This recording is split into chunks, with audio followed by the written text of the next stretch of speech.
Jenna, wir sind in Deutschland, the land where people just choose to rent instead of buy. And as soon as you start hearing that from people living in Germany, it scares you off the actual real estate market a little bit. And let me tell you, this couldn't be more wrong. My husband and I have invested in 4 properties now in Germany. I find it much easier than real estate investment in Canada, to be honest. And I am still asking myself this question: why do more Germans not invest in real estate here in Germany? It's like this untapped market because Germans tend to be very risk adverse, and of course investment requires risk, but it is one of the most brilliant ways to secure your retirement, and that is exactly what we are doing as a family. And I'm really happy to be teaming up with David Reinhardt again. He is part of the Invertas team who offers financial planning for English speakers and Germans. And just recently they have finally launched their free consultation calls for real estate planning to help you figure out just how much money you can be spending on getting a loan for a house here in Germany. And I have so many questions for him. I do know the market pretty well, but I'm very excited to have him here on this call to pick his brain and to really just go through a general consultation call, just like it would be for you. So let's dive into it and meet David if you haven't already. Thank you, Jenna, for having me again. So before we get started on diving into some of the in-depth topics and going through more of this consultation call approach that you typically would with anybody maybe moving here for the first time or who has been living in Germany forever and wants to invest in real estate or wants to buy into real estate, I want to talk about the elephant in the room right now, which is when people come to Germany and they're like, I want to buy a house. And the response that they get from most Germans is like, no, why would you do that? And you look at statistics and everybody rents here in Germany, and then obviously it makes you step back and be like, am I doing something wrong? Back home, it would be normal to maybe invest in real estate or buy your own house when you finish university, as it is in Canada, for example. But why is this the case in Germany? Yeah, I really love what you told me about Canada, that the goal or the norm or the standard to have your own house and then have investment properties and really be an investor and be in the real estate market. I think Germans have a mindset. They work very hard. They are very frugal. They save a lot, but then they are not taking steps towards investments, which is very unfortunate because they have the potential. So I really like also the concept of many foreigners, maybe from the US or Canada, but also from India. It's a culturally very normal and good thing to own real estate. Yeah. So it's not us, it's the Germans.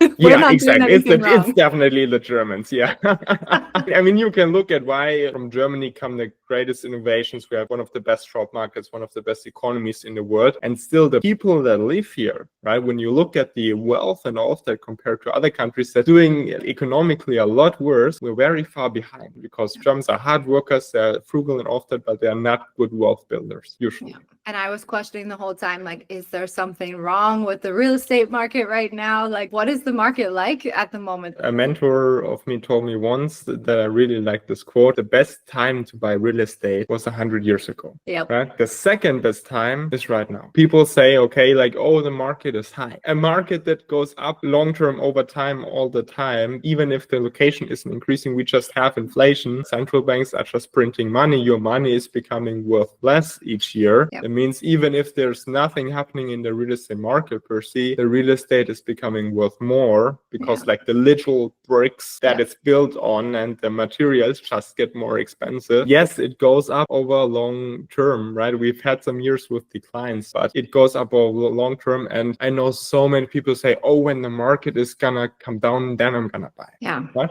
For example, in the phase 2018 to 2022, where we had very low interest in Germany, where prices were going like crazy. There I had many people say, oh no, prices are so high, I'm gonna buy when it's going lower again. Then in 2022, 2023, we had from 1% interest went to 4% interest from the ECB because of the war and inflation and many things. But basically, your mortgage now costs 4%.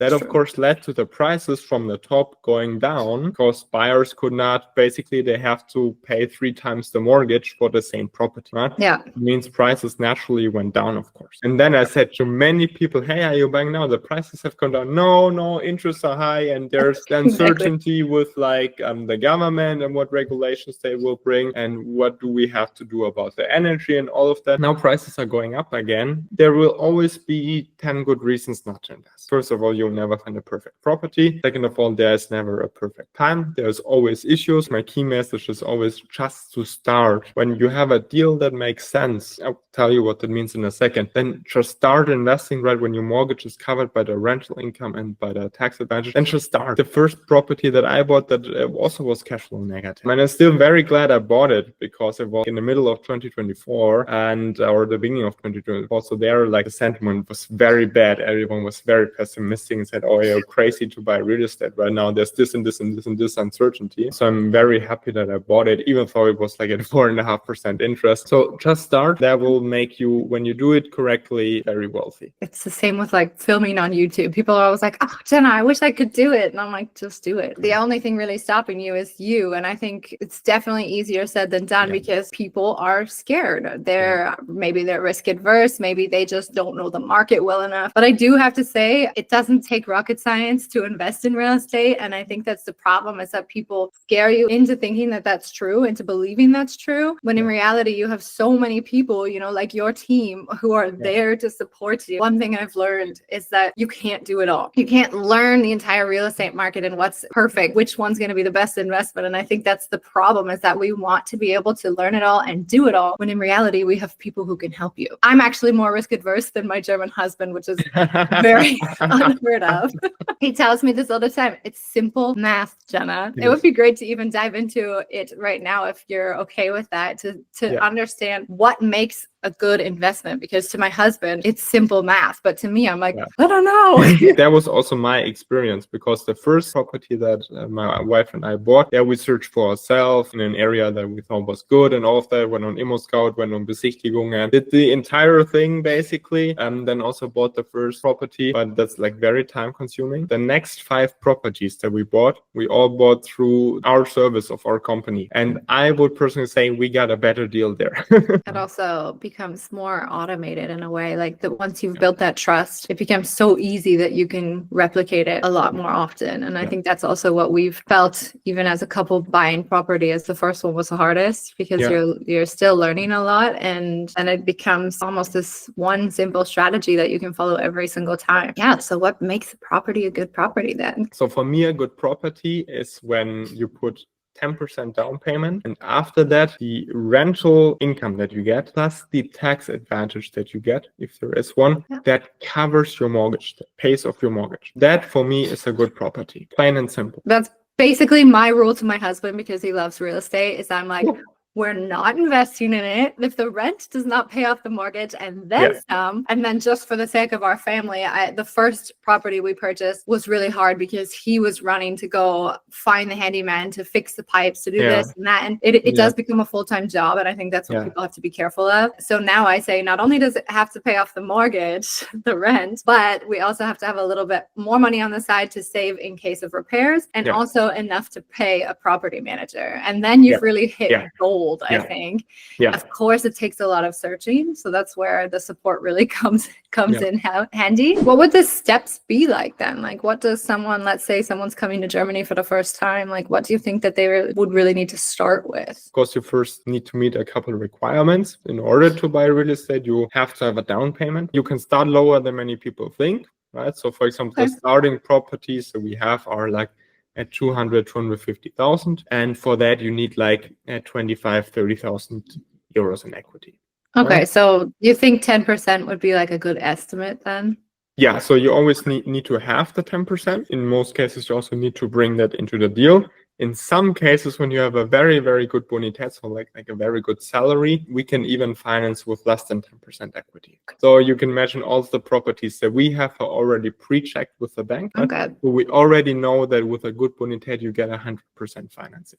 Then the second thing is a good salary. That doesn't mean you need to be a very high earner. It just need at least 3,000 netto, basically. And I always say the third point is you need to have your finances in order. Even when you have a very high salary, when you also got very high expenses, the bank does not like you. The bank always needs to see a difference between what's coming in and what's going out. You also go through and help people find the banks that work best for them, right? Yeah, so it's really all inclusive. The process is you watch a video like that, and then we will have a link in the description where you can basically put in your data and book a consultation. Consultants look exactly at what is your situation, what is your salary, what is your down payment, what are your goals, and then basically say, okay, in this range and this type of property would be fitted for you. And then they also show you concrete properties in that criteria. So then they show you the property, then you say, okay, you like it or you don't like it for whatever reason. If you don't like it, say, okay, why? And then we can adjust. When you say, okay, there's a property that we show you that you like, right, that you want to proceed with, then we also check the entire financing. So we have an entire department for that, essentially, who check the financing with over 400 banks in Germany. So they compare the rates and conditions and everything of 400 banks and then see first of all, where do you get financed? That's the toughest part nowadays. Yeah, then basically once that is settled, they set up the notary appointment. That's the only time basically you will have to be somewhere in person, right, with a notary appointment. Yeah, I mean, you already described how the buying process of like a property typically works in your other videos, but then basically it's yours. And that process can take 6 weeks, 8 weeks, 12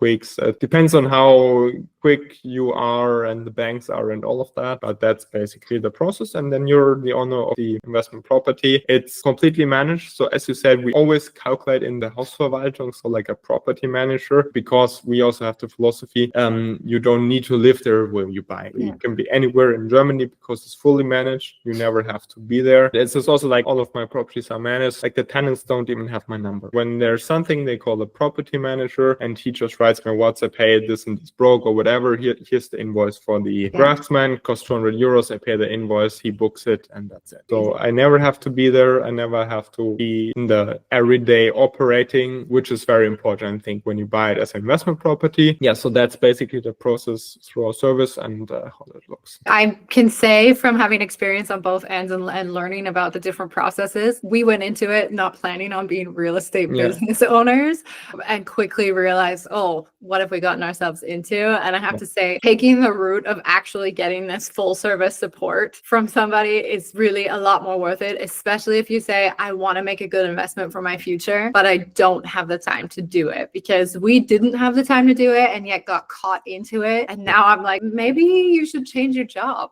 to my husband, because I mean, the thing is, he thrives in it. He loves it. He lives and breathes real estate. And I'm like, what are you doing? Like, you need a new career. However, 99% of the time, that's not going to be the case. And people don't want to have anything to do with it. And I'm telling you, if you make an investment on your own, even if you hire a property manager, you're still very much in it. Like, you're still surrounded by all of the issues and all of the errors that are made and everything. So if you do it as an investment, it makes way more sense to look into actually joining a service like this. Like you say, you have the properties readily available, and it's not like you are going onto Immobilien Scout, this website where people can find real estate, to go find a property for your clients. You know, you already have everything set up. And that's when you said, you know, it could take even as little as 6 to 12 weeks, depending on how quick the banks are. I think that's the key, having it as easy as possible. I'd love to know from your own experience. You mentioned that it's really hard to actually get a bank who's willing to finance. And I totally agree. We struggled quite a bit, despite having the proof and everything, that we could afford it, because they're constantly changing. I think we have 5 different properties with 3 different banks, but now we've gotten into the process of one of the banks approved us, and then we went again with them. And the more properties we bring forward to them that makes sense, the more willing they are to not only help finance us, but also give us a much better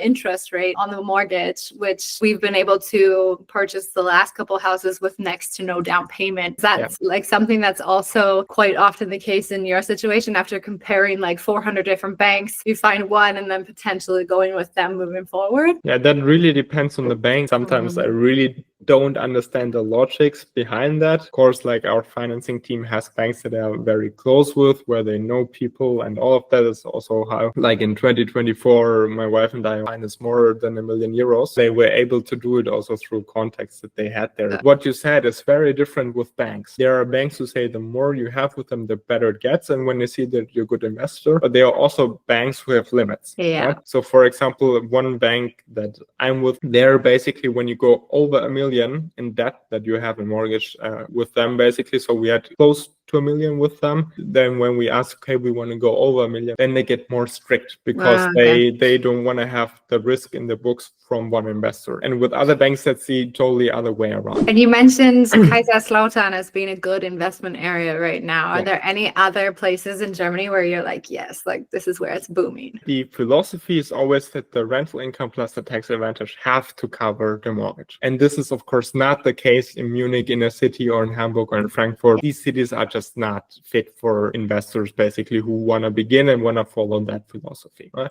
Because when you buy there, your mortgage is maybe 2,000 and your rental income is 1,000. To cover 1,000 each month or 500 or whatever, it's like a chain on your neck. You always have to pay into that, that. And then what happens if you lose your job, when you're sick for some time, whatever? Always say, I don't want to have that pressure in the chain on my neck. It's not good as an investment. At least when you're not already rich, right? When you have 10 million and just want to park it, go to Munich, go to Berlin, go to Frankfurt. But when you're starting out and want to build wealth. So yeah, Kaiserslautern, they're one of our brokers, has very, very good contacts and gets very good deals. And the interesting about this region, one of the biggest employers there is the US Army, right? Because they have the big air base there, and they have built the biggest military hospital in Europe. It costs €1 billion.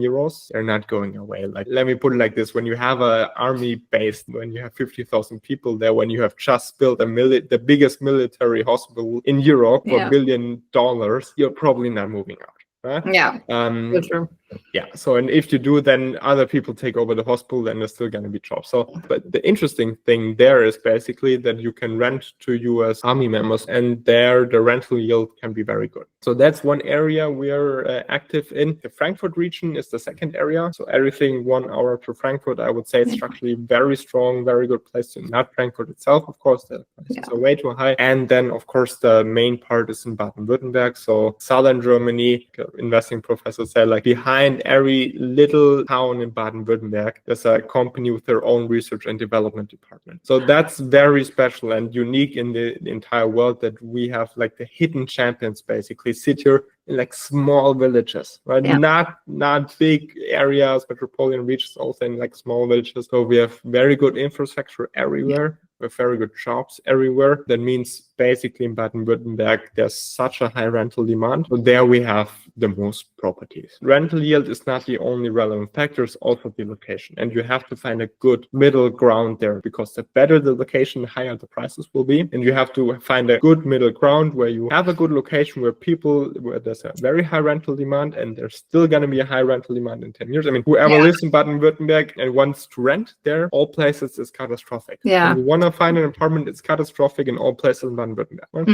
And that's a very good sign. I mean, not for the renters, but for investors. So these are the areas that we focus on. Yeah, I know. I have a lot of friends down in that area, and they've pretty much scattered all over Baden-Württemberg, because there's, like you said, these tiny little villages where they're all still able to visit each other because everything's so well connected, and yet rental prices are insane. So as an investment, that's brilliant. And here in the north, for anybody moving up here, we're not north, we're more like west, a little bit north. We bought our first property in Düsseldorf before COVID. Cool. Okay, then you got a very good price.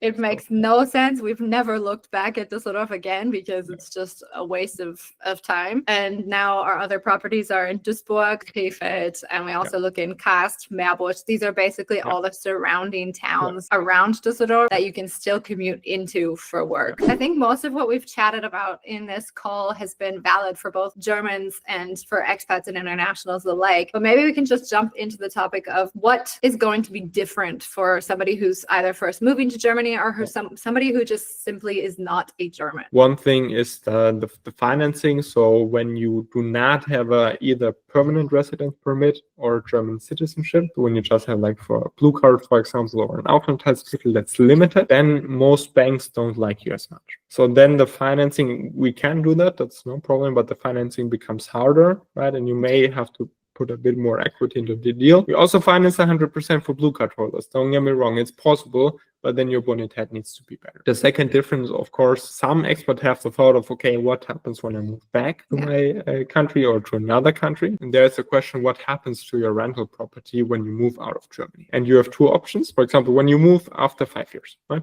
Then you can either sell the property and pay income tax on the profit that you made, or you can assets manage. You never have to be there. You can let it run for 5 more years, get the rental yield and all of that from that, and then sell tax-free. Because in Germany, after 10 years, you can sell tax-free your rental properties. So yeah, there you're flexible also if you might not be in Germany anymore. But of course, it's important to have that rather mid to long-term perspective to stay in Germany and okay, this is going to be my home basis. But when you move out, that's also not an issue where you say, okay, this is then a catastrophe or anything.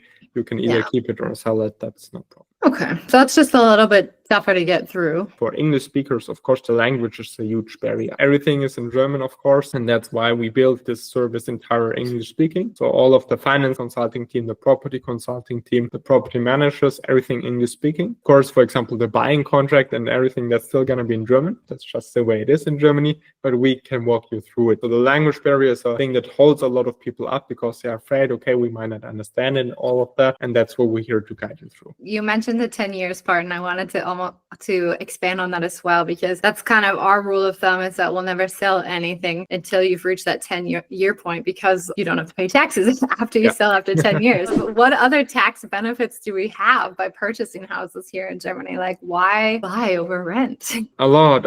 It's like taxes in Germany for real estate investors is like the most beautiful thing. If you want, I can show you a property that has a lot of tax benefits. What we're going to have a look at is a property in a very good location, one of the best location where it still makes sense to invest. So this property is very near to Heidelberg, being of course a very metropolitan region, very infrastructurally strong. Heidelberg, insanely high prices, similar to Düsseldorf, but it's like they're in the cities right before that. There you will see a lot how tax advantage works in properties with a good location, for example, because the rental yield will never be high. When you have a high rental yield in a good location, then something is off, because nobody in their right mind would sell in a good location with a high rent. For example, Expat is one of the things you should. Many people say, oh, I found this property that has such a low price and good location, very high rental yield. So Expat you should always avoid, in my opinion, because you do not own the land it stands on. Also, what I say, there's never a perfect property, because when people first come to them, sometimes they have very unrealistic expectations. Say, oh, I want a good location, but high rental yield. I want a low down payment. I want to cover the mortgage. I say, we don't need to talk that there is no property like that. You can search for 1,000 years, you will never find something like that. So it's very important to have realistic expectations. Yeah, but anyway, going back to the beautiful tax advantages that we have in Germany, we're looking at a 83 square meter apartment, which costs 273,000 euros, which is an insanely good price for the area, for the region. 3,300 per square meter is very good. So the closing cost is 28,000. This is what you always need to have. A lot of times we can finance that also and put it into the mortgage, but you always need to have it in your bank account. You see the makler, basically, that's how we make money. So we always charge 3.5% right, of the buying price. That's how we make our money. The rental income at the moment is 960 euros plus 50 euros for the car parking, which of course can increase over time. You see your mortgage, we always calculate with 4% interest, because that's just the way it is at the moment. As if I saw 3.3, no, you're not getting 3.3 for investment property with 100% financing. When you put 100,000 equity in the deal, yes, but then that makes no sense, right? Rather pay higher interest. I paid 4.5% interest for many properties, but therefore very little equity makes way more sense. And there you see the cash flow calculation. You see the operating costs, also 133 euros. That includes the 50 euros for the property manager. So it's 83 Hausgeld, that's Nichtumlagefähig, plus 50 euros for the property manager that you have to pay out of your own pocket. And when you then calculate mortgage minus cost minus the rental income that you have, and you have an operating cash flow of minus 300 euros. So without taxes, you have to put in 300 euros go more out of your bank account than come in. And now we have this very beautiful thing, the tax advantages in real estate in Germany. So for this property specifically, of course not for all of them, we have a higher AFA, so a higher depreciation, which can be done through a Gutachten, or it's basically with Neubau, we have a lot of depreciation rules at the moment that are very favorable. In this case, we have 4.2% depreciation. Plus, you can deduct the entire interest from your taxes, plus the operating cost from your taxes. That means you see that calculation here, Nebenrechnung Steuer. That means, okay, of course, you have to tax the rental income that you get, but then you get to deduct all of those things. This is actual cost that you have, but the Abschreibung, which is almost 1,000 euros per month, you never paid for this. This is a totally imaginary number that never turns up in your bank account. That means you save almost 400 euros taxes with that each month. That means even for property in a very good location, when you structure tax benefits right, you still get a cash flow out of that, which is insane to me. Like the German government gives a lot of tax advantages to real estate investors. This is a renovated property. There's not a renovation here. When you then buy properties that need to be renovated after some time, then it, of course, you have an even higher tax advantage. You need to then do the renovations also.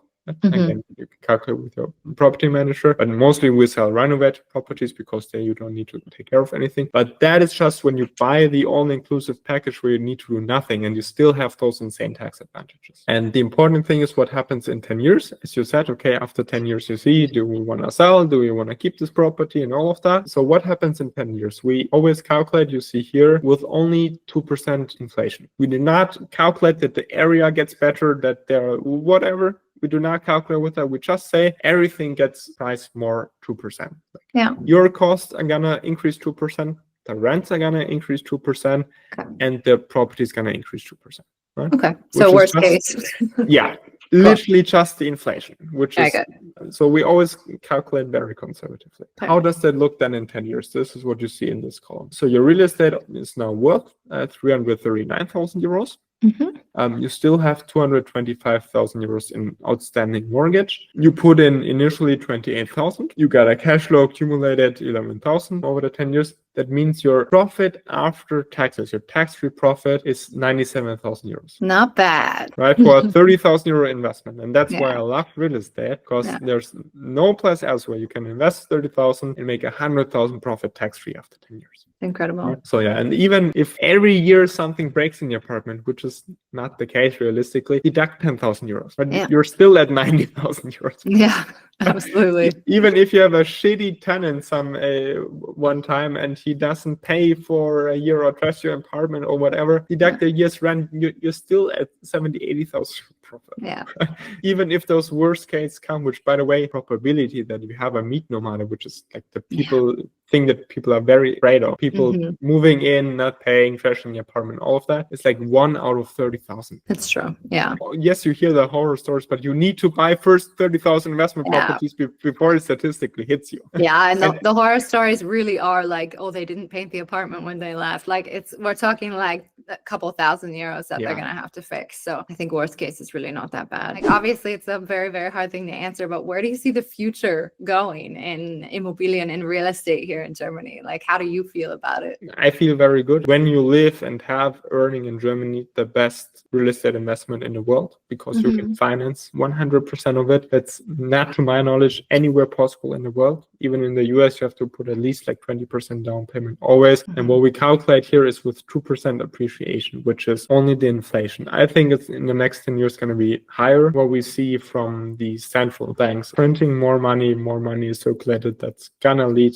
to always just natural financial law that things will get more expensive. Assets are going to appreciate. Whether you like it, I agree that it is a shitty system, right? It really is bad for the people who don't have investments and that are living day to day. So you can criticize the system a lot. I would be with you on that. But like the system is what it is. You should have assets. The assets will rare assets that produce something that will appreciate over time. The inflation is going to devalue your debt. So also when people say, I want to pay down real estate as quickly as possible, I would say, no, never pay down your real estate, because your debt that you have, you pay 4% interest for that. It gets devalued by the inflation. Your money that you have in the bank account gets worth less. Let's even say that theoretically 2%. The last couple of years it was much, much higher, which is bad when you have money on the bank account. Yeah. And when you have debt with the bank. So when you owe money, that also gets worth less, 2% each year.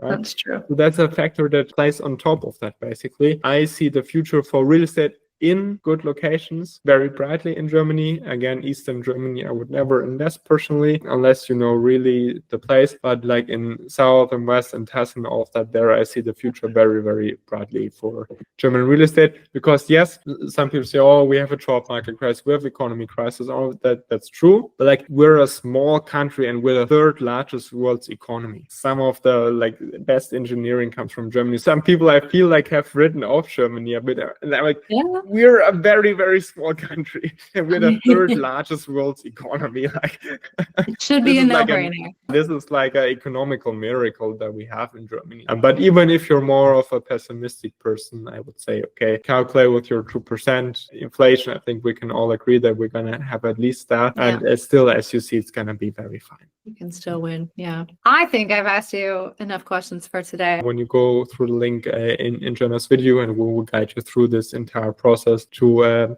hopefully your first or second or third rental property.